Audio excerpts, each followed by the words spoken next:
joystick gauche vers la gauche ou inversement. Le geste suivant, c'est le double contact qui peut vraiment être dévastateur. Pour faire le double contact, on va mettre un coup de joystick droit vers la droite ou vers la gauche, puis un coup de joystick gauche vers l'avant. Ce geste s'appelle le drag back. Pour faire le drag back, c'est pas compliqué. Coup de joystick droit vers l'arrière, coup de joystick gauche vers l'avant. On peut également le faire sur le côté avec un coup de joystick droit vers l'arrière et un coup de joystick gauche vers un des deux côtés.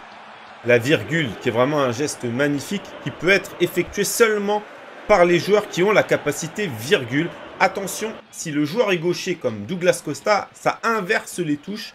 Là, pour un droitier, c'est coup de joystick droit vers la diagonale droite, coup de joystick gauche vers la diagonale gauche. Une petite variante qui est la virgule double contact. En fait, après avoir effectué sa virgule, il va faire comme un double contact, ce qui peut faire de magnifiques petits ponts, même si là, j'ai pas réussi. Pour faire ça, coup de joystick droit, diagonale droit, coup de joystick gauche, diagonale droit. Si c'est un gaucher, on inverse. Il faut également que votre joueur ait la capacité virgule, comme Neymar ou Douglas Costa, par exemple. Le geste suivant est un geste qui est toujours magnifique, notamment fait par Zidane. Il a changé. Avant, il était beaucoup plus simple. Il est toujours aussi simple, mais maintenant, il faut maintenir la touche R1. Pour faire la roulette, il faut maintenir la touche R1 avec le joystick droit, faire un tour entier en commençant par l'avant, puis avec le joystick gauche, mettre un coup de joystick dans la direction où vous voulez faire la roulette. C'est pas très compliqué, ça demande juste de l'entraînement. Ce geste-là est magnifique, il s'appelle l'Hocus Pocus.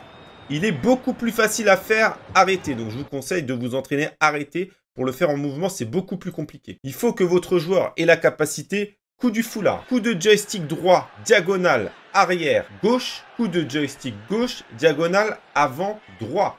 S'il est gaucher, bien sûr, on inverse. Et enfin, le dernier geste qui est plutôt un troll qu'autre chose, c'est simuler, puisque effectivement, dans PES, on peut simuler. Alors, très souvent, vous concédez le coup franc. Pour simuler, on maintient L1, L2, R3 et L3 en même temps.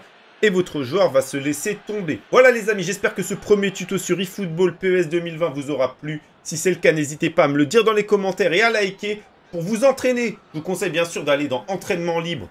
Ou si le jeu n'est pas encore sorti, si vous jouez sur la démo, eh bien jouez contre l'IA et mettez la difficulté la plus faible. Comme ça, l'IA vous laissera vous entraîner tranquillement. Voilà les amis, c'était Luthor. Ciao les mecs.